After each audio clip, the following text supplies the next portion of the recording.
Se você quiser conhecer sobre um salmista, sobre um salmo que fala sobre uma aflição, um desejo, um anseio de estar na casa do Senhor, continue nesse episódio de Salmos.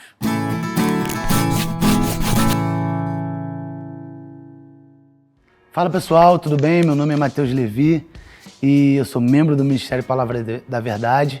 Quero falar com vocês sobre o Salmo 42 e se você gostou desse vídeo, se você está gostando dessa série, se inscreva no nosso canal e nos acompanhe, porque nós teremos outras séries, nós teremos outros vídeos, nós teremos mais conteúdo para vocês. Que você possa nos acompanhar e compartilhar. Quero falar com vocês sobre o Salmo 42 e não pretendo me estender. O Salmo 42 é um salmo que foi escrito pelos descendentes de Corá, ou Coré. Esses descendentes eram levitas. Eles eram ou cantores ou porteiros do templo do Senhor. Eles tinham essas duas funções. Alguns eram cantores, outros porteiros. E esse salmo fala sobre um anseio, fala sobre um desejo, fala sobre uma aflição. O salmista ele se encontrava longe do templo do Senhor. E por ser levita, estar na casa do Senhor, estar no templo do Senhor, era importante. Ainda mais naquele período, no período que foi escrito esse salmo. Porque o templo do Senhor, o templo central de Jerusalém, por exemplo, era um lugar no qual o salmista queria estar. A presença do Senhor estava no templo. E não existia o entendimento que veio depois da vida de Jesus e da morte de Jesus e da ressurreição de Jesus, de que nós somos o templo do Senhor. Naquela época, a presença estava no templo do Senhor.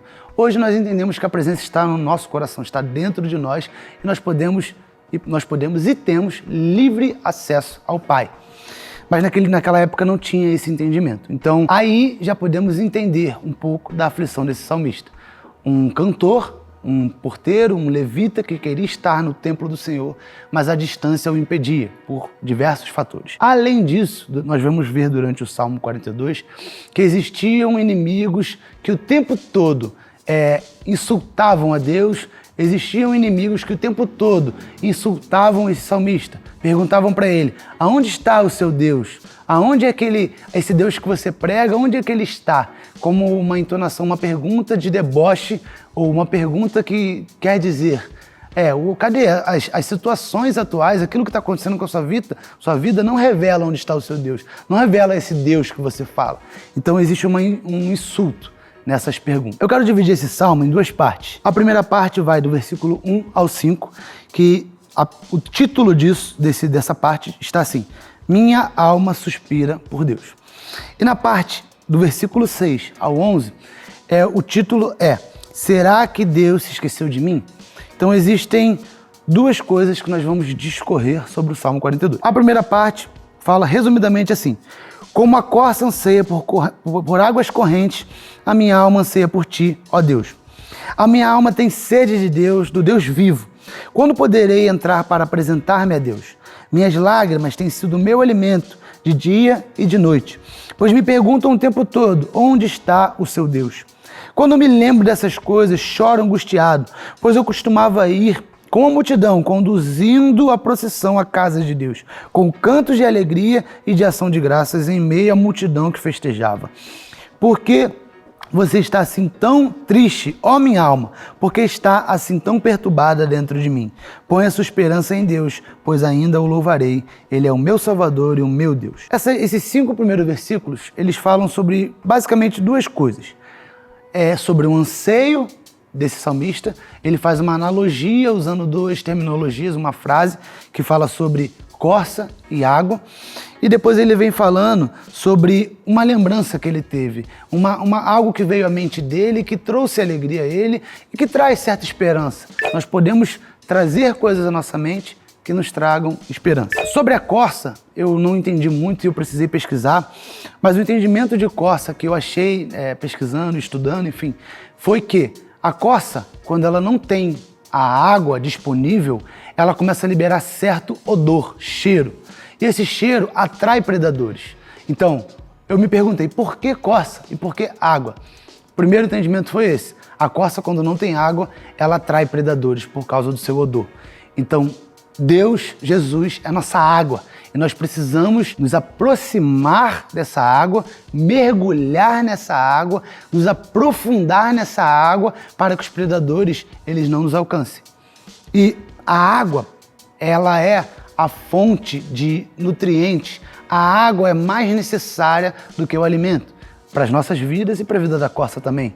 Então, a nossa alma tem que suspirar por Deus, assim como a corça suspira por água. Assim como a corça precisa de água. 50% a 60% do nosso corpo é água. Então, a água é uma boa parte de nós. Assim que nós temos que considerar Deus algo essencial, algo muito necessário. Nos versos 4 e 5, como eu comentei, o salmista ele vem trazendo uma lembrança, vem trazendo à mente dele coisas que o alegravam, coisas que ele fazia e que o alegravam. Então traga à sua mente coisas que te tragam esperança, lembranças que te tragam esperança. Quanto ao verso 6 a 11, está escrito assim: a minha alma está profundamente triste, por isso de ti me lembro, desde a terra do Jordão, das alturas do Hermon, desde o monte Mizar. Abismo chama abismo ao rugir das tuas cachoeiras. Todas as tuas ondas e vagalhões se abateram sobre mim.